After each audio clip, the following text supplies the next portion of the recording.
Assalamu alaikum wa rahmatullahi wa barakatuh. Welcome guys, ahlan wa sahlan, marhaban. I hope you guys can hear, hope you guys can see as well.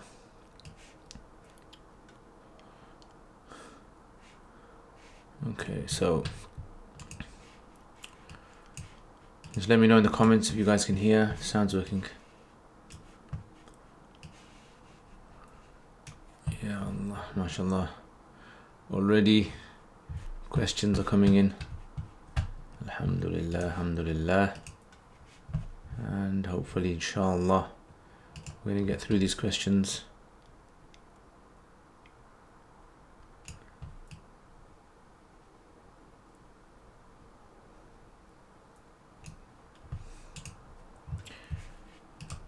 Alright, so I've, as you can see, I've changed the writing back into the old one, what it was before. Okay, so let's have a look at your questions, see what kind of questions you guys have been asking, inshallah.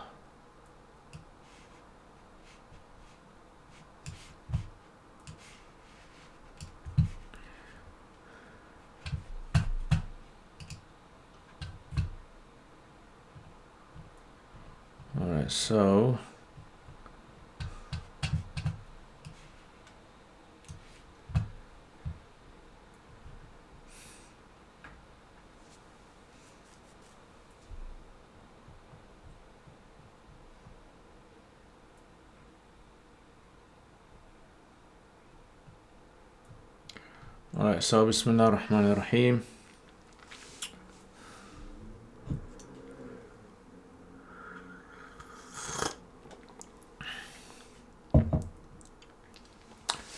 Alright, so first of all, first question. Dear Mufti Saab, can you please tell me what is the reference for the ruling of leaving a Sunnah Muakkada act habitually is a sin? How can it be a sin when it's Sunnah? Please, if you can tell me what the source of this ruling is. So, according to Hanafis do not say it's a sin.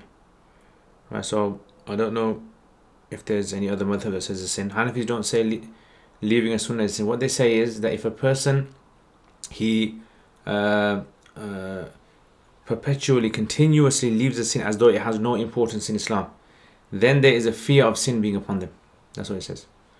Okay, so and the reason being is because if the Prophet ﷺ did something continuously and he said things like, you know, Sallu kama ra'aytumuni usalli, pray like you have seen me pray, that shows the importance of adhering to the way the Prophet ﷺ did something. Yeah, so you know, it's like, for example, if a person doesn't perform wudu like the Prophet ﷺ performed wudu continuously, then it's as though he is not seeing the importance of this act. That's why there's a fear of it being considered, a person being considered to be sinful. Yeah, so that's the. But the Hanafis, to my knowledge, Hanafis don't say it's sinful if a person leaves the Sunnah Muakkada.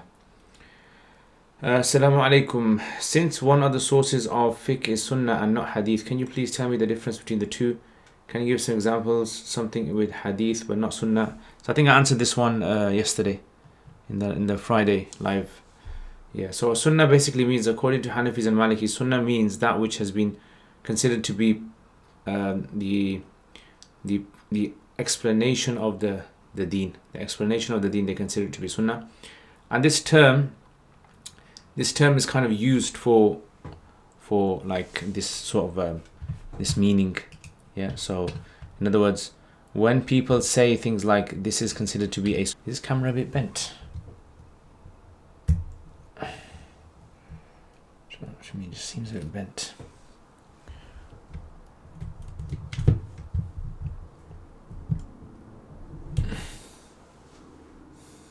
Okay, or maybe a bit more bent.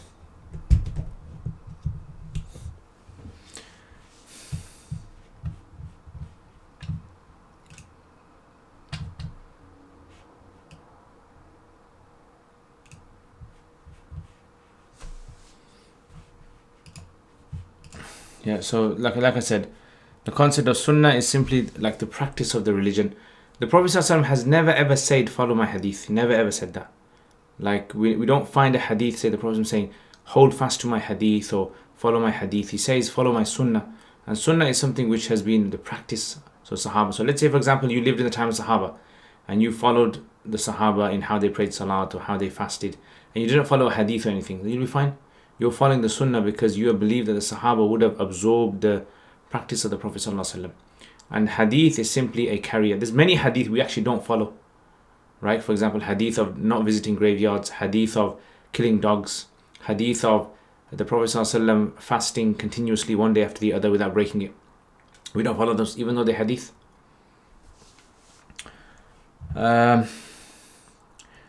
And if you want to learn more about this, I suggest you do my Usul al-Fiqh course. So if you look in the bottom, there's a link to my website, uruk.com. In there I have a Usul al-Fiqh course, 28 lessons, and in there you learn more about this idea of Sunnah and Hadith in there. Assalamu alaikum. What is the proof that a woman in menstruation what is the proof that a woman in menstruation cannot read the Quran? And also, can a person in janabah recite the Quran? So the proof is that the Prophet ﷺ, he said, "La yamassul Quran illa tahir," that no one is allowed to touch the Quran except a pure person, clean person. So they understand from that clean means clean in the state of wudu, clean in the state of janabah. So not in the state of janabah. Okay. All right. Next. How should the urine of a baby be clean? And actually the ruling of the wudu touching the Quran and a menstruating woman is actually in the so to the recitation hadith is that the Prophet ﷺ said لا تقرأ الحائض والجنب شيئا من القرآن. The menstruating woman and the junub person must not read any part of the Quran. Okay. Salam. How should the urine of a baby one second. How should the urine of a baby be cleaned from their body? Is wiping with a baby wipe sufficient? How many times should the baby be wiped to be considered clean? Yeah, wiping with a wet baby wipes is fine. You can do it with the wet baby wipes. As long as you feel it's clean, it's fine. Assalamu alaikum. My baby's urine sometimes leaks out the nappy and wets the baby clothes. Whilst cleaning these wet clothes, touch my clean and dry clothes without leaving a stain or any dampness. When this happens, do I need to wash? If you don't feel any dampness or anything, then it's fine. It hasn't transferred, basically. So the issue is transfer of impurity. Has transfer of impurity occurred? Yes or no? That's the whole issue over here. When this happens, do I need to wash or change my clothes? No. If there's no transfer, if there's no wetness transferred, no. Do I need to wash the area where the baby was sat, like the bed? If there is no transfer or wetness, then no, you don't have to. Okay, let's check out some of your questions over here. Okay, Hassan Khan is saying 9:35 can't come soon enough. Allahu Akbar. Mahmoud Sajjad, wa alaikum assalam. I had a few questions. If sunset is 9:25, for example, can Asr be prayed at 9:20? If someone has not prayed, e.g. forgot, or yes, they can. Yeah, they can pray. Secondly, with journey, if one is at work long distance, combining prayers, lunchtime is 1:30, can he pray 2 rakats of both Zuhr and Asr then, or delay it till close to the Asr time? So the Hanafis generally say you should delay the Salat of Asr to the end of delay the Salat of Zuhr to the end of the Zuhr time, and the Asr to the end of the beginning of the Asr time, and not combine in one Salat time, not to combine 2 Salats. That's what the Hanafis' position is. But the Shafis and Malikis allow combining of Salats in a single Salat time. Regarding apps such as Trading 212, are they halal? I have no idea. I don't know how they work. What constitutes halal versus haram income? Is it okay to invest in companies and which? So what I would suggest is you need to study the rules of transaction. So all these kind of questions, they will all require looking at the terms and conditions of how transactions work. There could be like lots of things that could render a transaction impermissible. So you just have to kind of like be a bit more specific in how the transaction works. So if you're asking anyone this question, you need to be able to tell them how the transaction works. So Trading 212, I don't know what that is. So I wouldn't be able to tell you. Is it okay to invest in companies, and which ones, if as you can potentially lose money? Yeah, I don't know how they work. Also, what is the difference between the above and competing in tournaments for sports cash prize, the halal? So when it comes to a trade is different. A trade basically is where two people are exchanging an item where there is a definite exchange of goods, right? So there has to be a definite exchange of goods. If there's no definite exchange of goods, then that trade does not happen basically, right? So the definite exchange of goods has to take place. Just a bit down. Yeah, so definite exchange of goods has to take place. So if definite exchange of goods does not take place, then that's where the transaction is not allowed. So this is why when it comes to, a lot of these sort of like dubious sort of like dealings where you might get something in return, you might not get something in return, not allowed. But when it comes to something like tournaments, in tournaments it's not a trade. You're not doing a trade. So what you're paying for in the tournament is you're paying for an entry fee for services. It's like you're hiring services, and that basically is what you're paying for. And that game you're playing is actually what you get in return to play the game. Now, if you get a prize at the end of it, as long as the prize is not the money which was entered into the competition, then it's allowed. But if it's the same money that you entered in the competition and 9 other teams entered a certain amount into the competition initially, then that is something which would not be allowed. Yeah, so this is why these kind of things, are impermissible. If the money that you collect together, is given as a prize, that's a gambling, that is. Okay. Okay, sorry, I have sent many questions, but I have been wanting to join these sessions. Alhamdulillah, excellent. I hope they answered your question. And what is the difference between the above and completely? So I explained that. Mash H, I have a constant waswasa issue, doubts with wudu, prayer and reading Quran, namely pronunciation. And due to all this, I'm finding myself spending a very long time. Even to pray 2 rakats of salah, I take up to 30 minutes. I also have heavy discharge, pure, which is constant, and also bloating issues, which means constant wind problems too.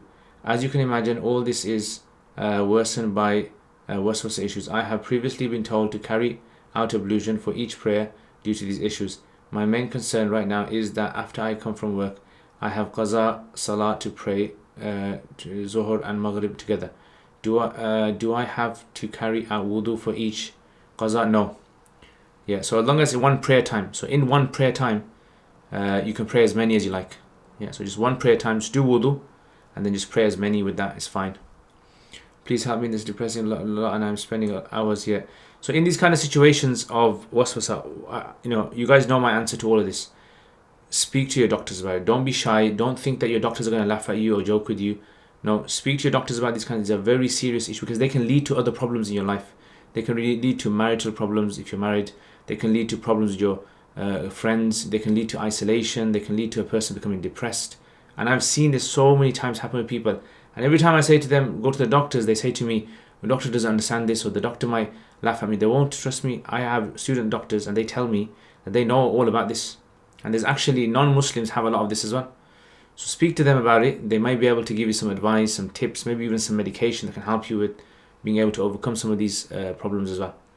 Yeah, but yes, in your situation, all you have to do is, I don't know if this mash, if you're a man or a woman in your situation, but answer might differ slightly. But yeah, that's the general gist of it. Yasin wa alaikum assalam wa rahmatullahi wa barakatuhu. My masjid is doing a series about Dajjal and the end of times. First time I heard about the story of Ibn Sayyid. Interesting. What is your opinion about Ibn Sayyid? Was he Dajjal? Who? Allah knows best. Yeah, Allah knows best. And this is from the Mutashabihat, and it's no point really going into it. So there are lots of things which are like what they call the Mutashabihat, meaning things which are unclear in our texts. Like Alif Lam Mim. What does Alif Lam Mim mean? We don't know. So we just leave it, right? So we don't know about Ibn Sayyad. Who was he? What was he? Where did he come from? Was he human? Was he like a jinn? Or Allah knows best, right? And then there's lots of problems with the narration itself as well. That's lots of issues with regards to this narration. That's why I would say, best to avoid these kind of things. Best to avoid discussion about these kind of things. Like too much looking for too much detail. MK, Assalamu alaikum. What's the hukum on euthanasia of pet animals because of sickness? Yes, that's possible. For animals, yes, that is possible. Permissible to do that. As Hussein, wa alaikum assalam wa rahmatullah. Sound is working, jazakallah khair. Right, let's check out some other. Keep having to come forward. Okay. Sheikh, could you give me some advice? Okay, I'm a guy in a relationship for like 2 years. I didn't consider deen much, to be honest, but time has passed. I've come more and more into it and regret my relationship and wanna stop, but I want her to further in her deen and eventually marry her. But she's not on the deen, nor is she trying hard for it. Now I don't know what to do. She don't have much Muslim friends to guide her. Sorry for asking the question. So, I personally don't really have any solution for this. Okay, so I don't really kind of know exactly how this kind of thing would work and the details of this, because it's just a general question about advice, and I'm not trained in giving this kind of advice. This would be something which would be more to do with a counselor. If a person is in a relationship that's haram, you must end it. There's no like ifs or buts or let's gradually get out. You must end it. That's the bottom line. There is no barakah, there is no khair in a relationship that goes against what Allah subhanahu wa ta'ala He tells us. So you have to end it. End the story. Now if you want to kind of give her some nasiha advice, that's fine. If you want to get married to her, that's fine. Just speak to her parents and get it done in the halal way. If she's not practicing, maybe she'll practice later on. But the thing you have to remember is, you have to, you can't continue the relationship without it being halal. Okay. Assalamu alaikum. How was your day, Maulana Sahib? Alhamdulillah. My day is very good. Thank you very much. Is it allowed to have background music in charity videos? If it's kind of like subtle background music which is not very explicit, then yes, there's permissibility for that, because the purpose of it is because Sheikh Abdul Ghani Nablusi, a famous Hanafi scholar, about 400-500 years ago, he's written a book and he mentions that if there is a purpose for the music, as in it has a function, it's not just for recreational purposes, then there is scope for it. Just like we have a bell on our phones, that's music. That is, no one says it's not music. Your phone is music, even if it has just like a ding dong on your door, but that has a function that does. So if it has a function, then it's allowed. London Ramsey, Assalamu alaikum Ustad. How are you? Hope you're well. I have a very close atheist friend in hospital with COVID and cancer. Told he will not recover. What is the Hanafi position on attending his funeral? Yes, you can attend his funeral. You'll be allowed to attending a funeral is fine. What you're not allowed to do is, if there is any religious sort of like ceremony that takes place, you can't participate in a religious ceremony. That's the only thing to avoid. Otherwise, that's what you can do. You can make dua for him as well, that he gets better. That's allowed. You can say, I'm praying that you get better, or things like that, make him feel with the intention that he gets well, and then he understands Islam and gets close to Allah. Right. Okay, Arnaut, wa alaikum assalam wa rahmatullahi wa barakatuh. Arnaut, my dear beloved brother, ahlan wa sahlan, marhaban, welcome. MH salam Ustad, do you use Wacom tablet for your online tutorial videos? Like, how do you write? Yes, I use Wacom tablet. I've actually got 2 Wacom tablets. I've got an old one, but I had to get a new one. I had an old one for I think it was about maybe, I don't know how many years. This is my old one. This is, I've wrapped paper around it so it has more of a paper feel. Yeah, so I've got this one. Now this doesn't work on my iMac. Right, so on my iMac this doesn't work anymore, and that's simply because the iMac with the new Catalina update, it's kind of like it's messed up a lot of things, and it doesn't do like old software. Now this is the new one I've got. This one is a hands-free one. Not hands-free. Hope it was hands-free. Wireless one, right? Wireless one. And this is the latest one I've got, and I got it for about 190, I think. You can get it for 190. It's called Wacom Intuos. It's a small version. The small, medium, and large. This is the small version of it.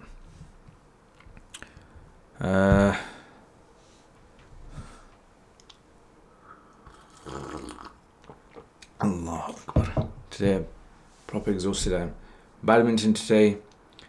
2 hours badminton, and then I had a barbecue.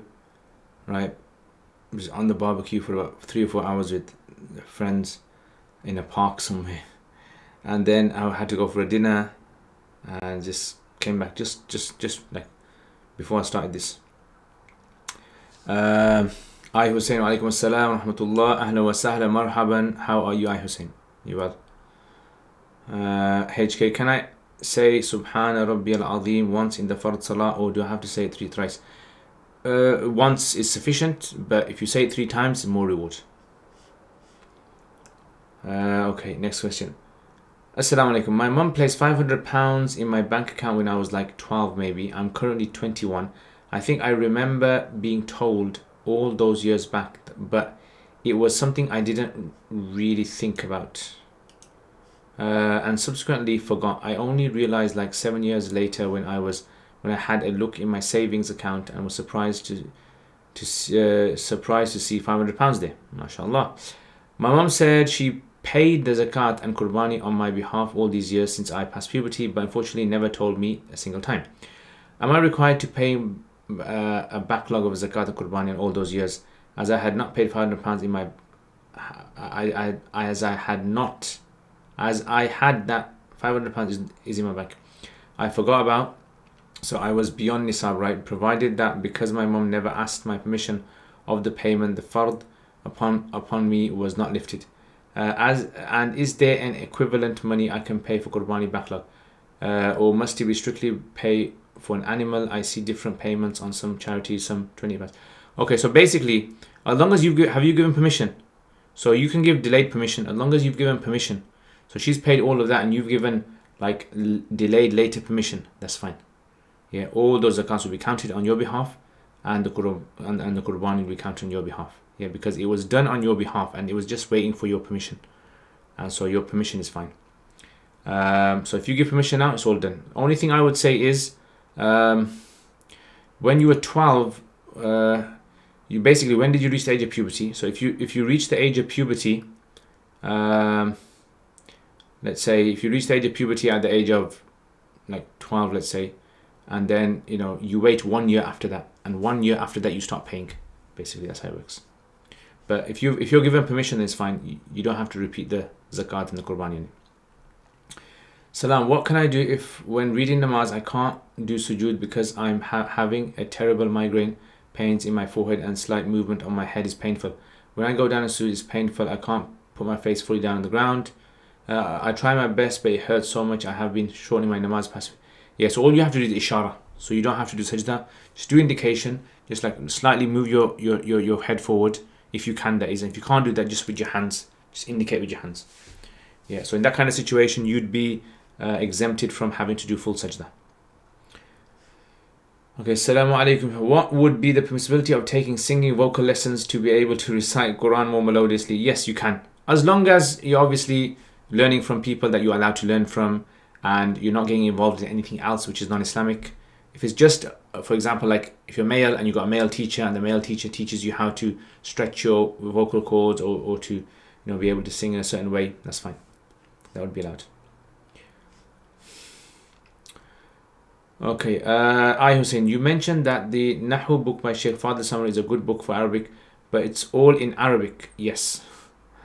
So if one student studies your 17 lessons, will then this suffice? So you wouldn't be able to, if you did 17 lessons only, you wouldn't be able to. What I would suggest after 17 lessons is maybe if you want to go into, you can do the Surah Yasin course, then the Surah Mulk course, and then do Ajurumiyah.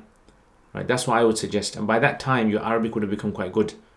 And then you can slowly start reading books yourself. And at the moment, I've got Qatrul Nada as well, so be advanced. And I'm also starting Medina series. Yeah, so that's also another thing that you can possibly look into. But I wouldn't suggest.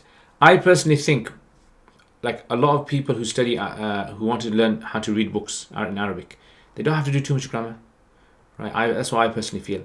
And a lot of students, they feel they have to do a lot of grammar, right? For some reason, I don't know why they feel that. How is your own website going with Sab? I am having a lot of sabr waiting for it. Yeah, I know. COVID-19. Blame COVID-19 for this website. Yeah, but it's slowly getting there. Slowly. Inshallah. Hamza, Assalamu alaikum. Sab, hope you are well. Do you recommend the book Lughatul Muhaddith? And is everything in it reliable? From my understanding, yes. The author is Sheikh Tariq Awadullah, a very well-known scholar of Hadith in today's times. And definitely, I would definitely encourage students to read that book. Very good. Yeah, I actually teach that book to my students. So I teach different types of students in Usul Hadith. So some of them I go on to Nukhbat al-Fikr, and some of them I actually go on to this Lughat al-Muhaddith. And it's poetry as well, so it kind of gets them used to poems as well. Yasin, wa alaikum assalam, ahlan wa sahlan, my brother from South Africa, Cape Town. Is it disrespectful, lack of adab, to give advice to a sheikh even if it's... No, not at all. It is excellent. That is exactly what you should do. And Umar radiallahu ta'ala anhu, he taught us this. Yeah, he taught us this, and he said, Rahimullah imra'an ahda ilayya uyubi. He says, may Allah have mercy on a person who points out my faults. Obviously, if you do it in like a good way. But yeah, I think it's a very good thing. I read comments people send to me, or advice or suggestions. I listen to them. Not all the suggestions and advice I think that are necessary to take on board, but I would listen to them. And if I see anything in there which I feel that actually is right, the person is right, then I'll try to implement it in my life. Okay. Salam, my husband demands that I dance for him, and I want to be an obedient wife and fulfill his request, but I don't know if it's permissible and what alternative there is to music in Islam. Please advise. So, dancing for your husband is permissible, and husband dancing for the wife. Basically, dancing is not like considered to be sinful in itself. Yeah. So the Hanafis do not mention about like dancing being impermissible. Dancing is simply moving the body. And some scholars, they say things like, for example, oh, you shouldn't dance because this is something immoral people do. But then the question will come, like, dancing, as long as you're doing it in the confines of your home, and no one is seeing people who are not supposed to look at you are not seeing your body movements, then it's fine. Right? Within the confines of your home, especially with those people who you're allowed to show your body to, then there would be no problem with it. Only problem will be obviously with the music. Yeah, so you'd have to find some nasheed or something that fits the dance. But I wouldn't see anything, especially if it's for the husband and husband for the wife. Yeah, I wouldn't see. And I know there are people who say, like, there are some scholars who say, dancing is immoral and you shouldn't dance because this is something that fasiqeen do. But then the question will come like, okay, then what about those people who kind of like do some dhikr and they move their bodies in certain ways, or they get up and they hop, or they do these kind of things? Or how do you differentiate between dancing and between like getting your results and going crazy and happy and twirling about? So this is why I personally think that it's fine. There's nothing wrong with it, as long as it's just in your confines of your home, in front of those people who you're allowed to show your body to. Yeah, and it's obviously you're not in front of your parents. You don't dance in front of your parents, right? If it's gonna be but if it's just like slightly dancing in front of them, I wouldn't see a problem with that. There's actually if you look in lots of cultures, Muslim cultures, there's lots of wedding dancing that's like, for example, Ampatan. In the Pashtun culture, men dance in weddings. Yeah. I don't dance in weddings, but I know many of my family, my relatives, they dance in weddings. And the women, when they get together in the weddings, my mom dances. She likes dancing. Yeah, they got this own kind of like washing the dishes dances. They put the arm like this and do that, and they twirl around and they go in circles. It's like a very innocent type of dancing. It's not like what we see on Bollywood and Shollywood. Not that kind of dancing. So yeah, there's other cultures. I don't know, maybe some of you guys in your cultures, they have this kind of thing. What's the ruling on eating foods containing chymosin, which is commonly found in the red coloring? According to Hanafis, it wouldn't be permissible. According to Malikis, it's fine. Yeah, because anything part of an insect, anything which is part of an insect, not allowed. Anything that's an excretion of an insect may be allowed. And I say maybe. Doesn't mean that it's allowed. It's a maybe. So, are we allowed to eat oysters? Hanafis would say that it's considered to be something which is prohibited. Yeah, based upon the idea that they only allow fish. So oysters don't fall in the category of fish for them. But other madhabs would say it's fine. Anything in the sea is permissible. And this isn't like a very strict categorical prohibition in the Quran and Sunnah, right? So it's like a blurry area which we don't have any evidence to say it's categorically wrong. Or I would say, like I always say about fish food, if you're in an environment, a locality, a community that do eat this kind of fish things, then eat it. Yeah. But if you're in a community that doesn't eat this, don't go out of your way to deliberately try to eat these things.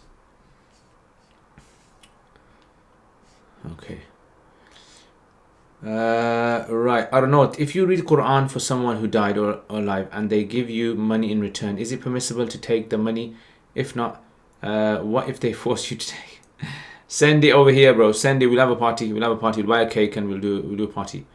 So basically, when it comes to reading Quran, if you make an agreement with someone, or if you know 100% that by you reading Quran you're going to get money in return, that's not permitted according to Hanafi school.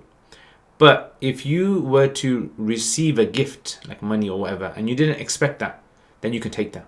Because the money is not for reading the Quran. The money is more of a gift. Yeah, so that would be permissible. And that goes for anything. Yeah, even something like this, the Hanafi say, if someone borrows you money, right? Let's say someone borrows me £1,000, I have to give back £1,000 to them. Okay.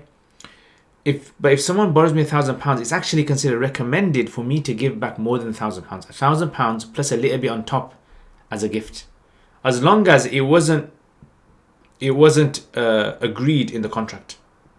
So at the time of the loan, it wasn't agreed that I was going to give back more than the amount that was borrowed. That would be riba, interest, not allowed. But if you just give a gift without them even like expecting a gift, that's permissible. Hussein, camera is not very sharp today, Sheikh, unlike last week. Is it a different camera? Is it not sharp? Why is it not sharp?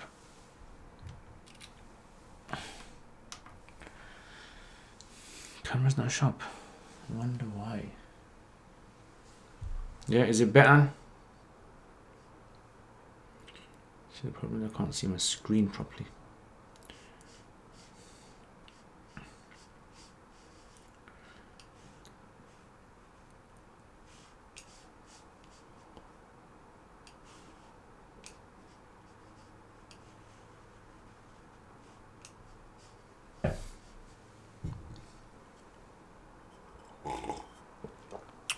Should be sharp.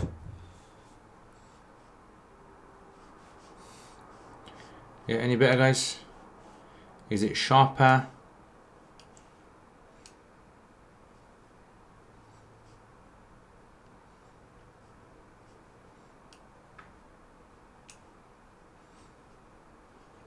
Yeah.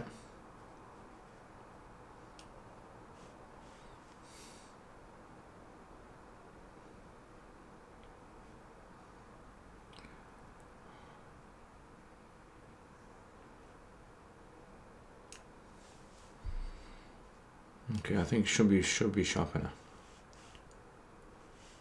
It looks fine, yeah. Yeah, maybe someone's connection isn't.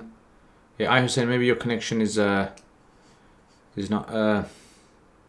clear connection.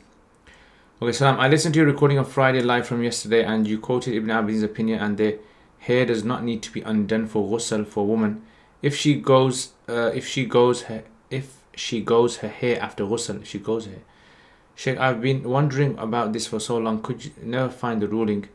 Would you mind showing or pasting reference statement of Ibn Abidin's or guide me? Yeah, so it's in Radd al-Muhtar. So if you check in Radd al-Muhtar, he mentions the three opinions, famous opinions of Hanafi madhab. He kind of shows, he doesn't really say which opinion he gives preference to. That's where interpreting Ibn Abidin is a very hard thing to do for people who are not familiar with other books. He seems to go with the opinion of, he seems to kind of like show the opinion of, what book was it? I think it's Hilyatul Mujalli or Halbatul Mujalli, whichever one you want to take. So he kind of like shows that opinion is the one, but he doesn't like kind of show that this is the one that he definitely agrees with. But he shows all three opinions, and he shows lots of Hanafis giving preference to the opinion that the woman does not have to wash her hair. Like Imam Hidayah is one of them, famous ones. And then he shows many others who say that you don't have to. In fact, even the author of Al-Fiqh al-Hanafi Thawbi al-Jadid, right, he says that she doesn't have to. he takes the opinion of Imam Hidayah, that she doesn't have to, because this seems to be what the text sort of like mutlaq text indicates. Some of the Hanafis have said that Zahirul Mutun indicate that if her hair is plaited, she doesn't have to, but if it's unplaited, then she would have to wash her hair. That's what some of the Mutun seems to indicate that, but there's no categorical sort of clear statement for that. So check it, Radd al-Muhtar, under the chapter of Ghusl, it's clearly there. You just go online or something, go to a website like Turath or something, and you can go to Radd al-Muhtar, check on the Ghusl, and it's there, it's probably on the first or second page of it. Assalamu alaikum. Is the fasting of the 9th of Dhul Hijjah sunnah or mustahab? Mustahab. Assalamu alaikum. Is it allowed to buy and sell stocks? It all depends upon what kind of stocks they are, how the stocks work. There's so many details in regards to this. Generally, if the stock is basically a portion of the business and you're buying it from someone for a specific price, and there's a fixed price for it, and you become the owner of those shares, you have physical ownership of the shares, that's allowed. Sheikh Hassan Ali said that in various narrations the Prophet ﷺ would converse with his companions about worldly matters in the masjid. Does this mean that it's permissible for us to make conversation about dunya in the masjid? Yes, now and again you can, small little talk, as long as it's not like a full blown, like you're speaking there for a long time. So talking about things in the dunya in the masjid is allowed, it's not prohibited. But if it's continuously just talking about masjid and you're not preoccupying your time with ibadat of Allah, that's considered to be disliked inside the masjid.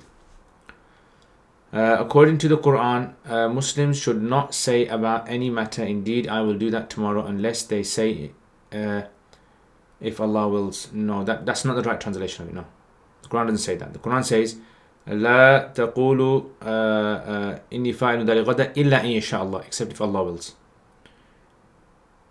The Quran does not say you have to say inshallah. That's the thing. The Quran says that whenever you do something, so there's two interpretations of this ayah. لا تقولن لشيء إني فاعل ذلك. Do not say about anything that I am going to be doing except if Allah wills.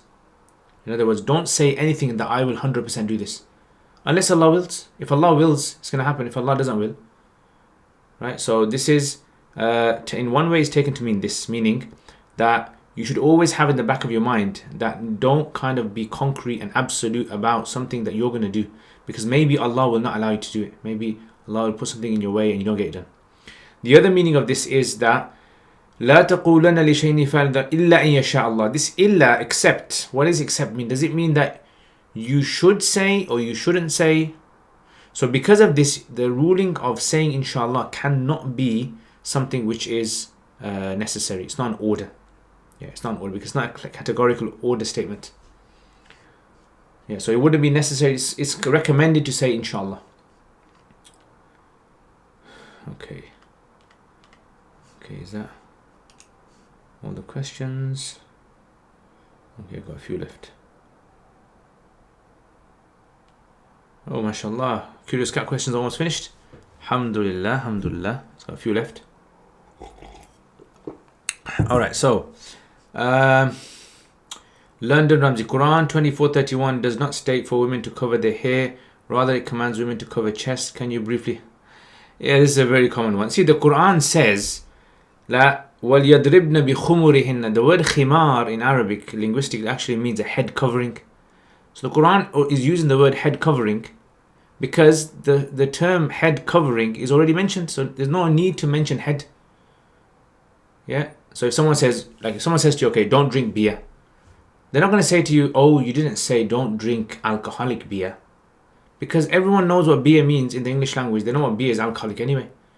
So the same thing about this ayah, وَلْيَضْرِبْنَ بِخُمُرِهِنَّ. Khumur actually, so the khimar is actually on the head anyway. They would actually put scarf on their head and leave their chest open. Yeah, like that. So Allah says, take your garment and throw it on your chest, cover your chest. So the garment covering the head is called the khumur, and that's like unanimously agreed. That's like, it's a linguistic meaning that is. So those people who don't know Arabic, and I know it happens a lot with certain individuals in the community, they kind of find like something like they think they can catch anyone else on. Oh, look, the Quran says, وَلْيَضْرِبْنَ بِخُمُرِهِنَّ. It just says cover your chests. Yeah, it doesn't say cover your heads. wait a minute, why would the Quran say cover your chest and not cover your head when the term for the head scarf is khimar, khumur, and Allah is saying that? Yeah, and this kind of mentality is a mentality which is simply nitpicking mentality, cherry picking. You go around the Quran, you find whatever you want and you interpret it whatever way you want. This is why we need usul al-fiqh. Usul al-fiqh is extremely important to understand the tradition. If you take away usul al-fiqh, you can interpret the deen in any way you want. 100% any way you want. Right? A Christian can interpret the Quran in support of Christianity. A Jew can interpret the Quran in support of Judaism. A mushrik can interpret the Quran for his religion, Hindu, whatever. Everyone can interpret it for Qadianis do it. Qadianis, they interpret the Quran for their own purpose. And there's many other deviant sects that will do that the same. That's why we need a robust methodology that's been like passed down from the days of the Sahaba. That's what we study usul fiqh. What's your opinion regarding pics of the Kaaba and Haram on prayer mats? Yeah, it's fine. It's allowed. I mean, it would not be allowed if it was considered to be something that was trodden upon, like you put it in front of your door, yeah, to clean your shoes on. That would not be allowed because that's clearly a sign of disrespect you're showing it. But otherwise, people on prayer mats, people have it there because they want to sit on it, pray on it. That's fine. So if people don't use it for, I remember in Pakistan, there was I had a prayer mat which I would sit on in class, and someone said to me, "Oh, you shouldn't have this. It's got the picture of the Haramain." And I was thinking, that's never occurred to my mind that I would ever sit on this in a disrespectful way. But then anyway, I got another one. So yeah, it'd be permissible.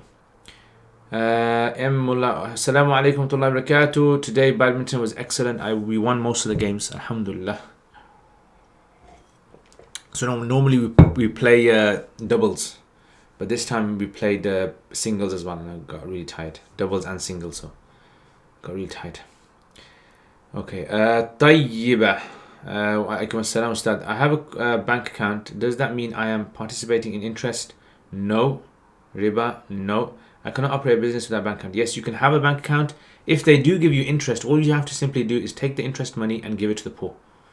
Yeah, so banks, we need them nowadays. Like in the UK, you 100% now need banks, right? Because transactions and paying bills and being able to buy things, a lot of places, especially online, you'll not be able to use cash. So this is why, it would be permissible. And the interest that you incur, all you have to do is work out how much interest you have in the bank and just take it out and give it to the poor.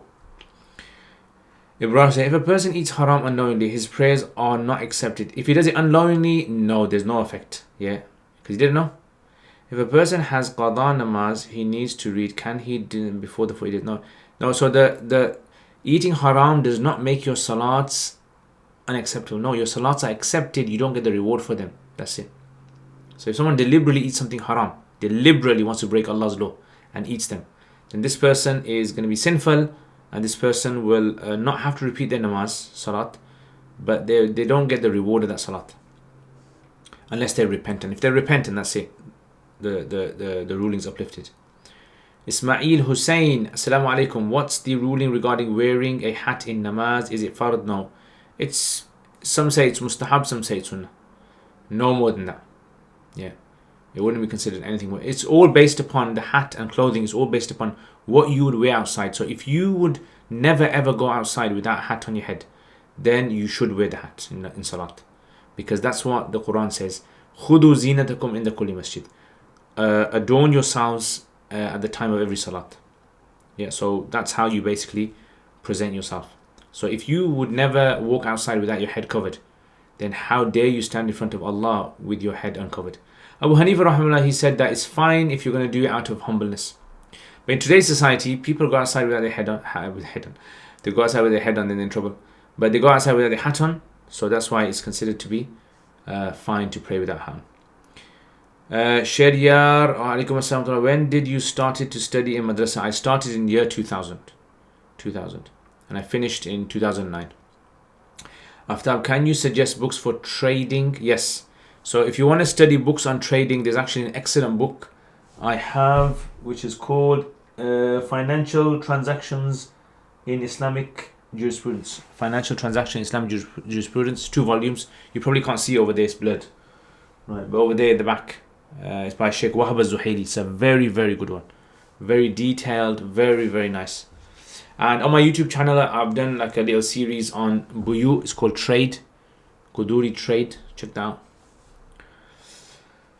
Alright. Okay, next. Umar Yusuf. Assalamu alaikum. I recently read Talbis Iblis Jawzi, heavily criticized some of the mainstream Sufi masters, which were created doubts in my heart towards them. Do you think his criticism is justified? Yes, I mean, what you have to understand is what he wrote is a criticism against like problems that he saw developing in certain Sufi tariqas, right? Certain Sufi like practices. So Talbis al-Iblis is not a book for all time. It's a book that was written deliberately for the 500s, 500s after the Prophet ﷺ. So it's like in there he saw problems. That's why he wrote the book. How shaitan saw. And now in today's times, there'll be other things. Like if he was alive today and he wrote Talbis al-Iblis, he'll write a section on Talbis al-Iblis of the internet. How shaitan deviates people on social media. How shaitan deviates people watching movies. How shaitan deviates people. Like it's like one of those kind of things. So criticism, we all have to be open to criticism. There is no organization in the Muslim world from the time of the Sahaba all the way that has never been criticized. The only two things that cannot be criticized is the Quran and the Sahih Sunnah, the authentic Sunnah. So the authentic Sunnah, as long as the Sunnah has been established as being from the Prophet ﷺ, we can't criticize it. Anyone who criticizes this, is gonna put themselves in a problem. But everyone else, every madhab can be criticized, every tariq, every madrasa can be criticized, every alim can be criticized, every speaker can be criticized.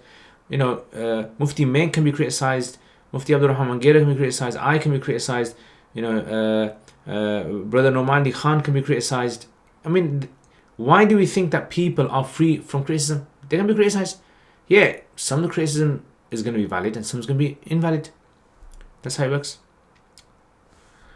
Kazmataz, can I study Quduri by myself or do I need to have a shaykh? Have you studied any Hanafi fiqh before? If you haven't studied any Hanafi fiqh before, then I wouldn't suggest it, because the masail are very, very, very condensed and it's very difficult to understand exactly what the author is saying. A lot of people make a mistake in that. So if you have studied like a good level of Hanafi fiqh before, Quduri is fine, you can read it yourself. Is it permissible to give a fatwa based on the Zaydi madhab of the Shia if a qawl cannot be found within the madhab? I don't know, I haven't really kind of read too much on the Zaydi madhab, so I wouldn't be able to answer that one. Randomly, Sheikh, Salam Sheikh, long time, how are you? Alhamdulillah, randomly, very long time. Where have you been? That's the question. Where have you been? Arnaud, I had two qazas because I didn't know the Hanafi position. I wouldn't pray the qaza first and then ada, but I would keep praying the ada, and after Isha I would pray the qada. Should I repeat them again? No, you don't have to read them again. Strange Muslim, I am sending peace and blessings upon all murids here. Ahlan wa sahlan, strange Muslim. London, wa alaikum assalam. Asma Khan, wa alaikum assalam. Is it permissible to watch movie or series to learn Arabic, but it has some music like flute in it? Yes, I wouldn't see a problem in that, because the aim is not to listen to the music. The aim is to watch it's like going into a store, like a shop that has music in there. So it's just something in the background, and it's like you're not listening to it to take pleasure from it. It's just there for educational purposes. So I wouldn't see an issue with it. Strange Muslim, I advising one to leave haram relationships with the girls. Okay, I don't know. Strange. Okay, can you do classes Hanafi fiqh evidences, and why doesn't the Hanafi fiqh have evidences in fiqh books? Can you do classes Hanafi fiqh evidences, and why doesn't the Hanafi fiqh? Yeah, good idea. I mean, that would be an advanced Hanafi. I mean, at the moment I'm doing Quduri, which is not focused on evidences, more to do with explaining the text. But yeah, definitely, that's a good idea in the future, inshallah. Okay, I Hussein Sheikh, during the Hajj times we had difficulty entering Masjid al-Haram due to the rush and crowd control, and were sometimes forced to join Jamaat from the hotel Musalla. Were our place valid? Yes, it would be valid, because the consideration is the ittisal, the connection. So as long as there is an idea that you are connected to the Masjid al-Haram, and the gap between the rows isn't considered to be very, very big, like, you know, like maybe like half a mile or something, then it would be fine. As long as the hotel was close, I wouldn't see an issue. In Haram, these kind of things, there's scope for it.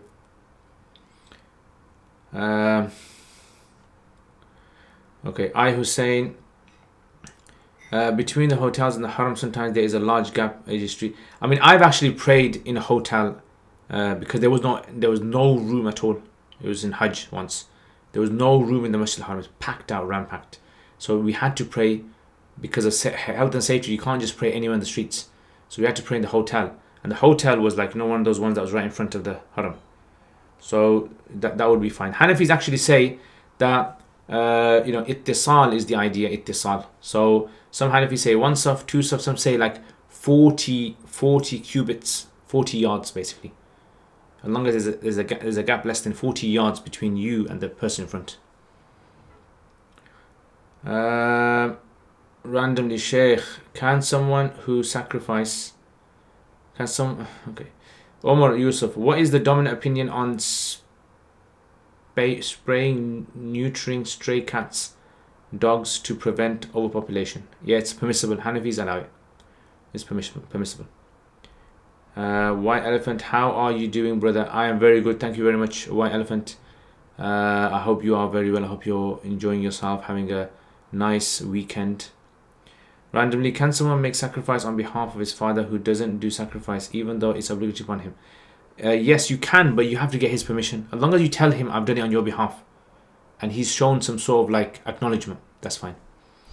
White Elephant, are the 5 first books of the Old Testament considered hadith or canon or non-canon? So basically, from what I understand of the Christian faith, the first 5 books are considered to be the Torah, right? The Torah.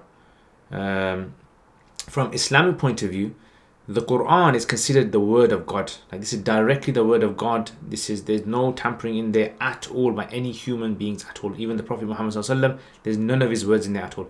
Every single word in there is directly what was given to the Prophet Muhammad, peace be upon him, and he conveyed it to his people. The explanation of this text of the Quran is what we call the hadith. The hadith, the sunnah, we rather call the sunnah, the prophetic practice. So the prophetic practice was the explanation of this.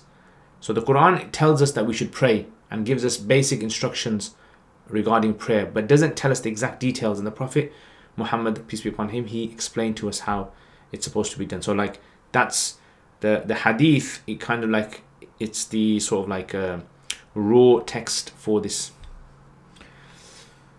Muhammad Raqibul.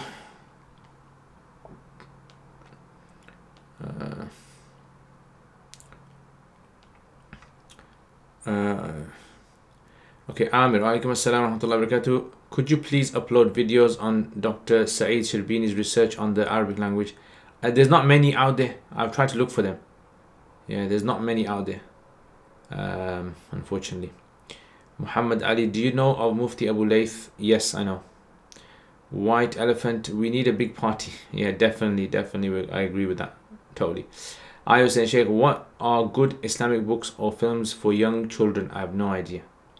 I don't know. I mean, I don't know. I don't spend my time trying to research for everything. I only kind of research things which I'm interested in. So at the moment, I'm not really interested in kind of like, Islamic books for young children. I mean, I don't know if you've seen the Safar series, the Safar Academy. If you Google Safar Academy, they've got a very good series for kids, like books. But children's shows, I don't know. Muhammad Ali, how much do bookshelves cost for your books? So these bookshelves, each one costs about 150, 120 pounds. Looks fine, yeah, looks good, looks great. Camera looks good to me, alhamdulillah, looks good. Camera looks fine, sorry for the trouble. Okay, Ibrahim Hussein, where can you buy good bookshelves like yours from? IKEA. Arnaud, from where do we measure the first length of the beard? Is it from chin? So it's basically when you hold like this. So imagine this is the beard from the chin. Yeah. So you just hold it closer to your chin. So here's my chin. Like that.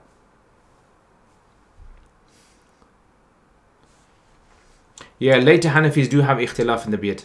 Clearly, like if you look at many Hanafis in Turkey at the moment, Syria, in Jordan, many of the Egyptian Hanafis, beards are very short. Sheikh Zaid al-Kawthari, Sheikh Abu Fatah al-Ghudda in his early years. Yeah, many have. And a lot of people say it's not sunnah to wear thobe or topi since it's to do with culture. Yes. Yeah, I would agree with that. White Elephant, what are your thoughts on being rich? Very good. My thoughts about it are very good. Islamically, there's nothing wrong with earning as much as you want, as long as you help those who need help, right? And as long as you do not compromise the morals and ethics behind earning. I feel like righteous people need to build wealth so that they can definitely, and this is what Islam teaches as well, to earn, to have wealth, and to use it correctly. That's the main thing. Mullah, is it true that you can't clip your nails or hair from 10 days? It's considered to be like a recommended act, but it's not necessary. You won't be sinful at all for doing it, but it's just considered to be something which is recommended if you can do it. Nilla Tube, will you read the Book of Mormon, or do you have any thoughts on it? I haven't read it. No, unfortunately, I haven't read it. Strange Muslim, I advising fellow Murid interested. Okay. Okay, Strange Muslim, I've got a feeling I might have to mute you because I don't know what you're on about. Yeah, but I do agree that Mufti Faraz is the guy. I go back to him and I contact him for a lot of my, finance masail, definitely. White Elephant, okay. If you guys have time, I encourage you to look up the similarities between the Church of Jesus Christ of Latter-day Saints and Islam. Okay. London Ramsey, thank you for your answer, much appreciated. I Hussein, is the Friday question answer the same as Saturday? Open questions? Not really. Friday is more just about chilling out, just telling you about any updates of the week and talking to you guys and asking you guys things. Small, but you guys like asking questions all the time, so I don't kind of refuse questions. Is tying pony with hairs permissible? Yes, permissible. The Prophet ﷺ, he had actually, they say that he had actually sometimes 4 he would have like this. It's permissible. Muhammad, because have you guys seen my one here? Yeah. So if you read the Shamail, you know that he had hair on many occasions where he had hair that was tied like this. And there were many companions that used to tie their hair. The only issue is the issue of in salat, you should take it off. Yeah, the hair should fall for a man. Muhammad, Assalamu alaikum, Shaykh Faqih al-Asr. Allahu Akbar. Yeah, I don't know if that applies to me or not, but Ahlan wa sahlan, marhaban. Abdullah, Assalamu alaikum. Is it okay to read books by Maududi? Definitely. I mean, what I would say is, look, if you read anything out there, for a person who does not have a good understanding of Islam, I would encourage them to only focus on those books which they are comfortable with. If a person is comfortable with Islam, they've studied a lot, and they want to read other texts, it's fine. It's like, for example, should you watch documentaries that have atheism in there? Right? Should you watch films that have a lot of atheism culture in there? Should you have friends that are the same thing, really? Because you're gonna have this. If you feel doubt about reading Maulana Maududi's books, then I would say don't read them. Then that's what I would say. If you have doubts about it, I know in his tafsir, his translation seems to be fine. Only problem is certain places in his tafsirs he comes out with things that you can see that he hasn't done. Like he didn't have a scholarly sort of understanding of the science of hadith. That's the only issue I would say. And people make mistakes. And London Ramsey, I watched your latest D1 video. All I can say is you were oozing confidence and had excellence in your execution. MashaAllah. Jazakallah khair. Thank you very much. Alhamdulillah. May Allah bless you. Ibrahim, assalamu alaikum. Long time no see. Definitely, man. Definitely. How you been, bro? How's things? Muhammad, there is toilet paper. Someone told me was not permissible to use because it said Christ on it. This is what it says. The abbreviation Xmas isn't religious in the Greek. Okay, I don't know. Also has the writings on it. Is it allowed to use it? I don't know. I mean, you're saying the toilet paper's got like Xmas on it. It says Christmas on it. Yeah. Christ simply is another word for Messiah. Yeah, the Messiah, Isa alayhi salam, Jesus. Christmas, yeah, I mean, it does seem a bit derogatory, doesn't it? Like disrespect to Jesus. So I would avoid it. I wouldn't use it for like toilet paper if it was. It does seem a bit derogatory. Aminu alaikum assalam wa rahmatullahi wa barakatuh. Video looks a bit different today. Don't know if anyone has mentioned it before. Video looks, I don't understand, why does the video look different today? It's looking different today. Is it maybe the lighting? I've kind of put the lighting down. Let me just put the lighting a bit up.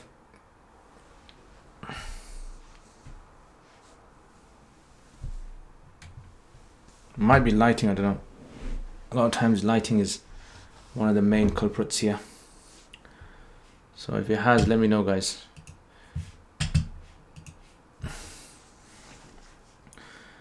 Okay, things aren't going good lately at work. Sheikh also changed timings. Not got being confused. Oh, one of those ones, yeah.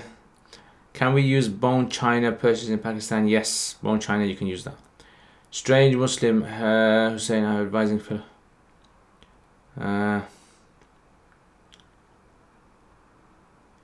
Okay. If you accidentally touch your private parts when changing, for example, does this? No, it doesn't. Doesn't break wudu. White Elephant gotta go. Thank you very much. You're welcome. Have a wonderful weekend and safe, and God be with you. Thank you very much, and God be with you as well. You look like Urtugal from TV show. Do you think so? I don't know. I've never watched it, but I know a lot of people have said that to me. Muhammad, after Qasim Nabiyyin, what is a good book for learning good Arabic? Qira'atul Rashida. Qira'atul Rashida is very good. London Ramsey, are you aware of any reliable charities which I can use to give Qurbani? GRT and Ummah Welfare. I know. I'm very close to them. Very, very close. MashaAllah, London Ramsey, Jazakallah khair. May Allah bless you for your donation. Jazakumullah khair. Thank you very much. Excellent, man. Excellent. Jazakallah khair. Yeah, so GRT, I would say, and Ummah, because I've worked very close with them in the past. And, mashallah, they do a very, very good job.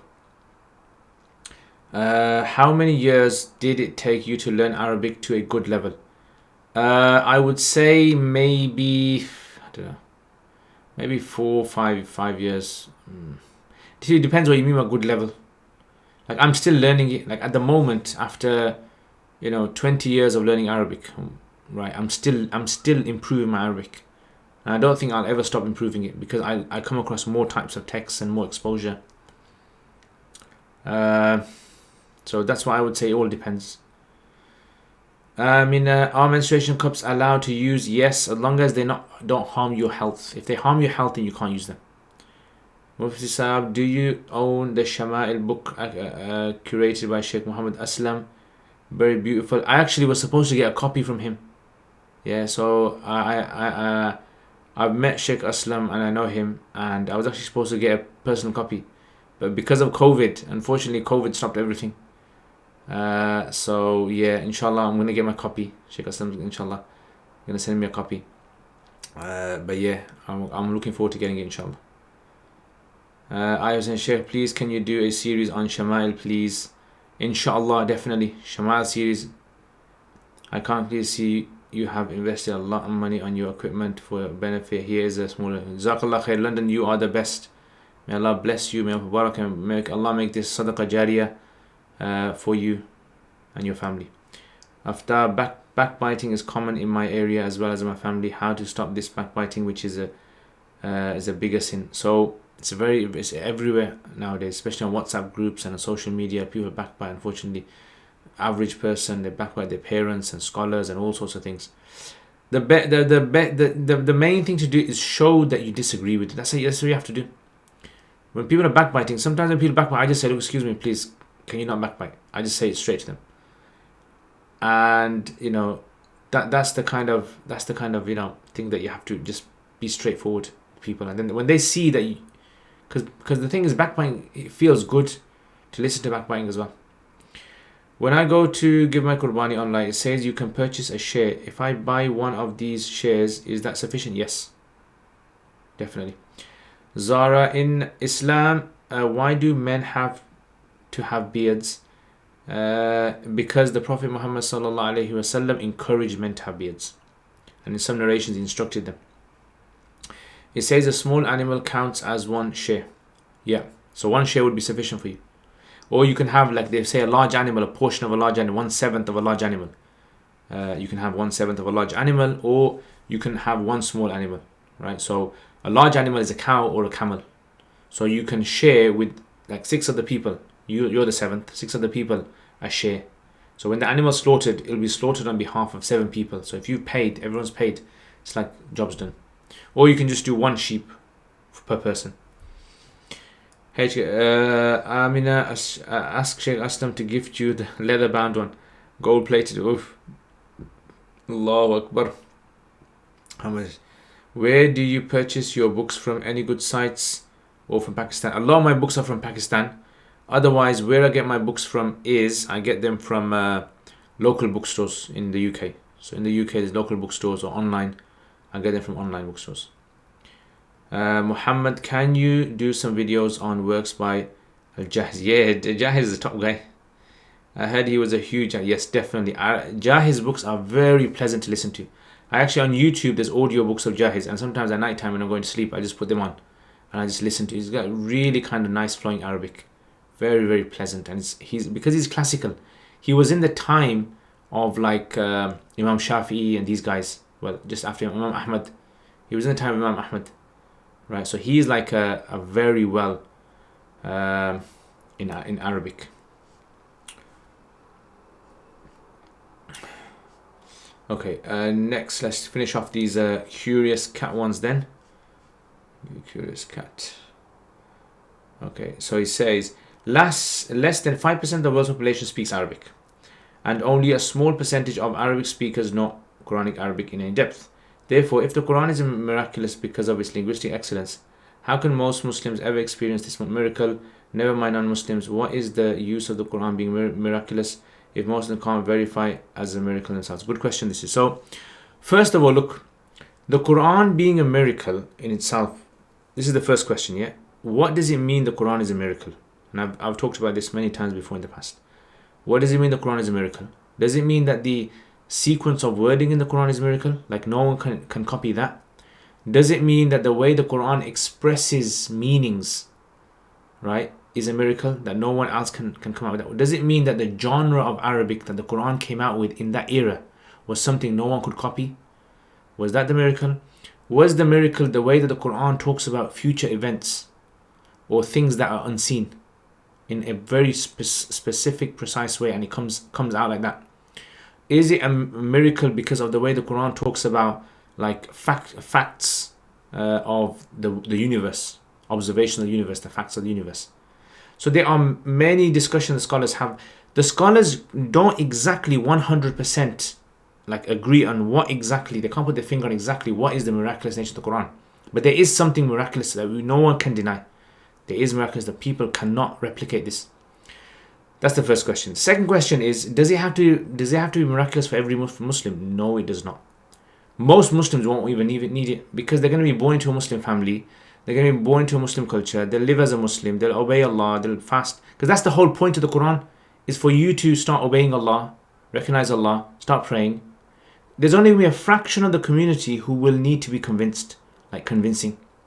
That's what it is. Now, that fraction of a community for everyone until the Day of Judgment, that all of them must at least have the ability to be able to recognize the miracle of the Quran? Or is it only for the first generation when the Quran was revealed? And it was only for them the miracle was, and no, after that it will not be for anyone else. No one else after that. If the early generation of Arabs who spoke the Arabic language at the highest level can't replicate the Quran, then it means there's no hope after that. Does it mean that? Or does it mean that every generation there's going to be a group of people who are going to have the skills to be able to see the miraculous nature of the Quran.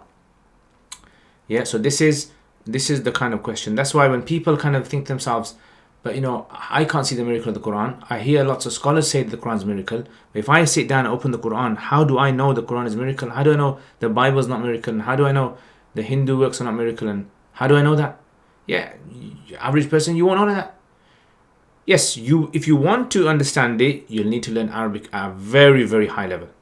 Attempt to learn Arabic at a high level. Try to learn the Arabic at the way that it was spoken and understood in the time of the Sahaba and even before them. And then you're going to be able to see into like the workings of the Arabic language in the Quran. That's all I can say. Assalamu alaikum. What does qaid ittifaqi, qaid ihtirazi mean? Is it in lubab fi sharh kitab? Yeah, so qaid ittifaqi means a clause which is their coincidental clause.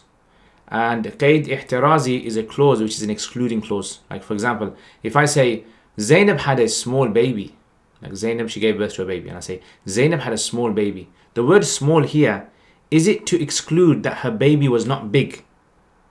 No, because all babies are small anyway. So by saying small, this is just for emphasis. It's just what we call qaid ittifaqi. It's coincidental qaid. She could have just said Zainab had a baby and that's it. Qaid ihtirazi is something like this. Only a few people came to Jummah. Only a few people came to Jummah.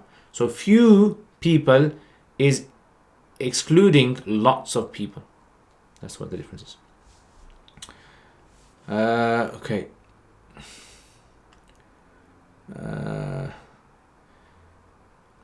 Someone, Mufti Sahib. My sister stopped wearing hijab. She was a good Muslim, praying namaz and reading Quran before, but now she does not wear hijab. Now she wears makeup, designer clothes, etc. What to do? Jazakallah khair. This is a very hard situation. We don't know why people like all of a sudden want to stop practicing Islam. Yeah, we know ultimately everything's in the hands of Allah. But sometimes a person, what was their original motive for wearing hijab? Was it because the family was wearing it and they felt pressure that they should wear it?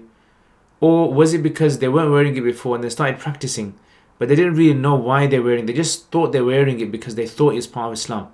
As in, they thought that this is something I have to do in Islam. And then later on, they lost that kind of strong iman. And then they thought to themselves, look, let me take it off. Yeah, so we don't know why a woman would take off it. There could be many reasons. Pressure from her community, right? Maybe she's just going through a bad patch and she just doesn't want to have the hijab on her head. Maybe it's causing her problems with the relationship with her family or her friends. What I would say, look, give people time. Give people time. Slowly. We're living in the UK. We're living in society in most places where do not like kind of shove, Islamic facts down people's throats. Yeah, just kind of softly, be there for them, be kind to them, be generous to them, and pray to Allah subhanahu wa ta'ala, and slowly that person will gain confidence. When that person gains confidence in you and strength, then slowly, that person might start practicing again. That's all I can say, because we don't know what people are going through. Yeah, maybe wearing makeup or wearing these kind of clothes, maybe there's something there. Maybe, I don't know, was she doing it from before? Is it something now? Is it some friends that she's with? Is it like she changed her environment? Has she started, maybe going to a different location, a university or something, or a different workplace, and it's had an effect on her? Or maybe she's getting a lot of pressure. Allah knows best. But I would say make dua, be good to your sister. End of the day, she's your sister. Whether she wears hijab or not, she deserves the respect of being your sister. Yeah, and let Allah judge. Hamad Shemrez. If you start a new poem series in English, can you poems of Hazrat Khansa? Can you do poems of Hazrat Khansa? Yeah, you can. I can. I mean, her poems are not very like deep, but they're good. They're good poems.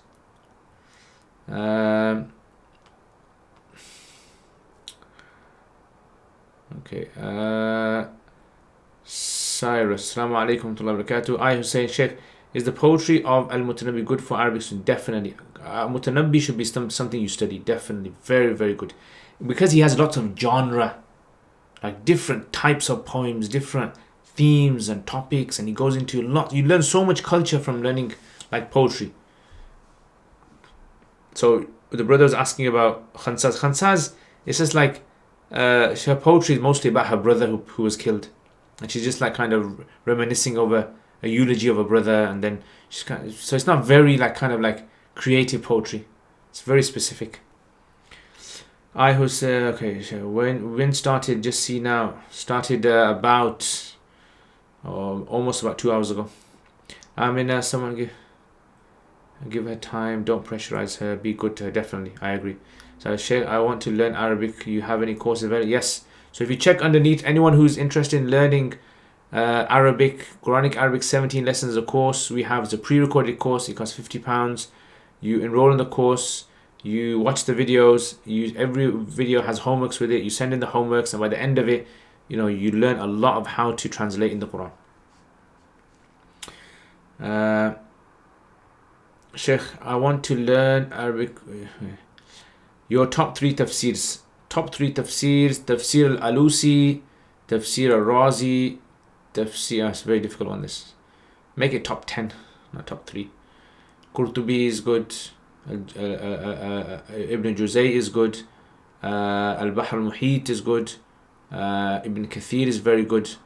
Tafsir al-Tha'alabi is very good. Tafsir Sha'arawi is very good as well. Yeah, so you don't ask me this top 3. Arnaut or Ali, what's the meaning of the Arabic term? Came. I found the term in a Nahu book saying Kayma asayt. Kayyima. I'm not sure. I don't know. Sheikh, the Arabic written in the time of the Prophet is different from the Arabic written today. There was no dot slash, whatever you call it. Yeah. Yes, that's true. Last 2 questions from me. Is Qurbani fard and emphasize Sunnah? Qurbani is considered wajib according to Hanafis, like necessary. Is it better to wait until Eid day to pay, or should I give my money today?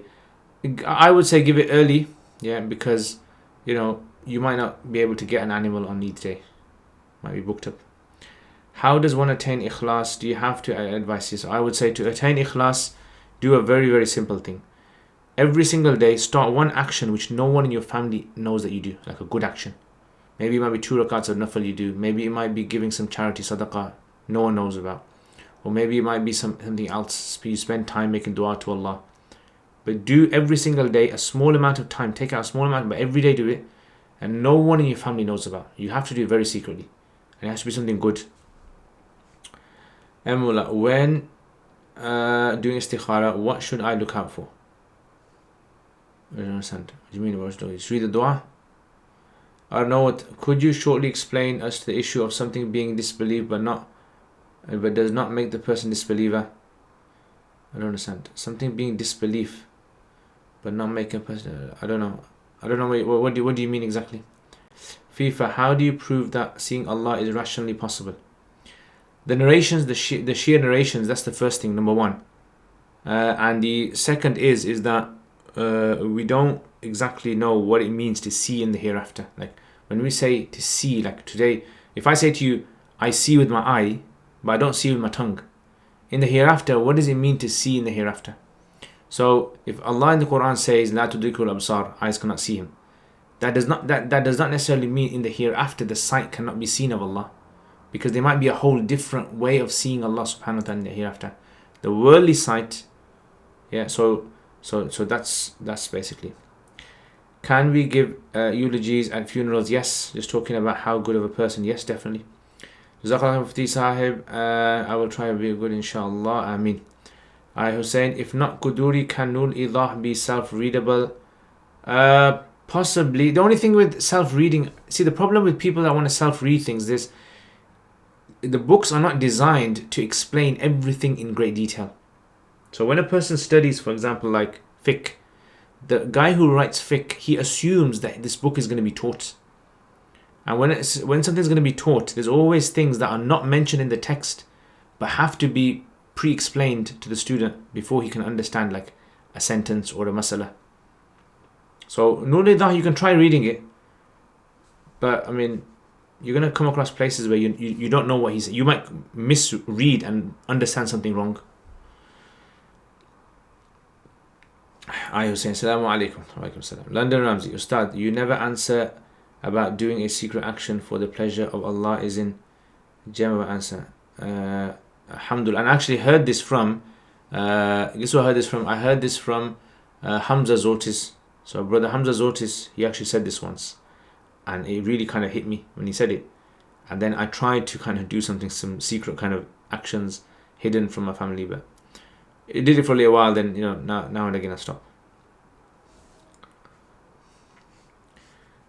Okay. Alright guys, I'm going to finish in a bit.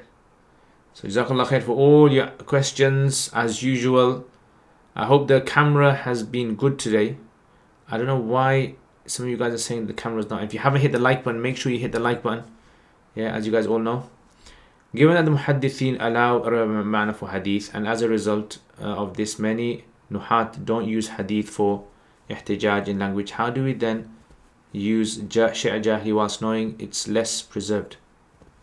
No, in fact, shi'r jahili is preserved at a very high level. See, the thing is, shi'r follows the rules of shi'r are different from what do you call it? Hadith.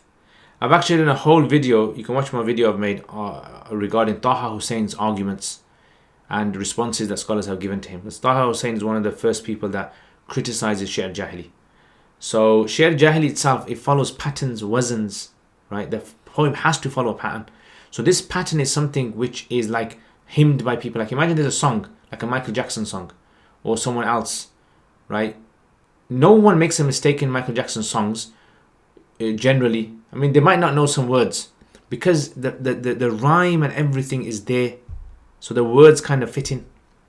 So that's why shi'r al-jahili is preserved at a level that we can say that this is something which is part of the Arabic language, definitely, 100%. Without a doubt. So the preservation of the meanings of words is something which the Sahaba knew. It was a common thing that everyone was doing it. It's like we kind of learn quotes from movies or quotes from songs or quotes from celebrities nowadays. Yeah, it's like that. Haider Ali, have you read the works of Shawkani? What are your thoughts? Yeah, they're good. Shawkani's works are good. I mean, I would recommend someone like who has done a good level of a certain madhab then to read Shawkani's works.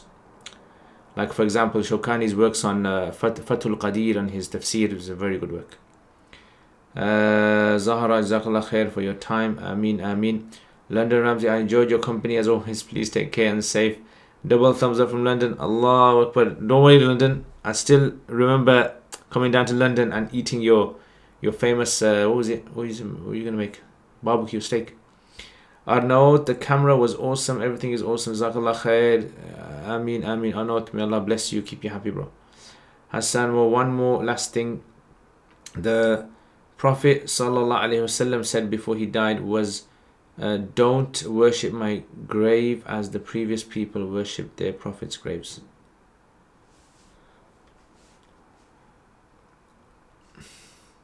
So my question is it allowed for the prophet's grave to be in the mosque as it is today? Is that considered worshipping? No, it's not considered worshipping. Yeah, because it wasn't in the mosque originally. It was because they had to extend the masjid, and it's impossible that you extend the masjid and you got the Prophet ﷺ's grave there, and you don't have the masjid, the grave in the masjid. So worshipping literally means when a person gives the same status to the grave as to Allah. That no Muslim does that. As no sane Muslim will ever do that. Like for example, the way that they worship Allah, if they give the same status to the grave, that is shirk, that is impermissible. And no Muslim, when they go to visit the Prophet ﷺ, I don't think any sane Muslim ever does that. They know the status of the Prophet ﷺ, they know the status of Allah, right? And they have extreme respect for the Prophet ﷺ, and they give him salam, and this has been done from the days of the Sahaba and the Prophet ﷺ. Imam Subki has a whole book on this, Shifa al-Suqam, fi ziyarati khair al-anam. It's about the visiting of the Prophet ﷺ. So I caught your Facebook live stream. The video quality was on another level, 4K. YouTube is, yeah. So YouTube basically what it does, it compresses the video so you can't get the full 4K. You can't get the full 4K. So it's like if you watch my Imam Shafi and Kanz videos, the quality is very clear, because when I upload it. But when it's live streamed, they for some reason do that. Yeah, so I think Facebook, they use some other software. I'm not too sure. Don't quote me on that. But at what point is using an Arabic dictionary useful? Usually people use Handsware, but are looking into something like Lisan Arab. Yeah, if you can read Lisan Arab, use Lisan Arab, because it gives you more rich understanding of the language. Yeah, where the words come from, how the Arabs use it, poetry. It has like sayings, hadith in there. It's very nice. Handsware is written by a German Nazi. Yeah, so German Nazi wrote it. And obviously his aim is not to promote Islam. You're one of the few Deobandis I salute, a guy we should meet one day. Inshallah, Haydar Ali, why not? Definitely. Alright guys, thank you very much. And I hope Allah subhanahu wa ta'ala gives you a barakah and blessings in your health, in your wealth, in your time, and keeps yourself safe. Make dua to Allah subhanahu wa ta'ala for me and my family. And I will inshallah see you guys next time. Inshallah ta'ala. Oh, actually tomorrow, isn't it? Yeah, tomorrow for Surah Yasin. Assalamu alaikum wa rahmatullahi wa barakatuh.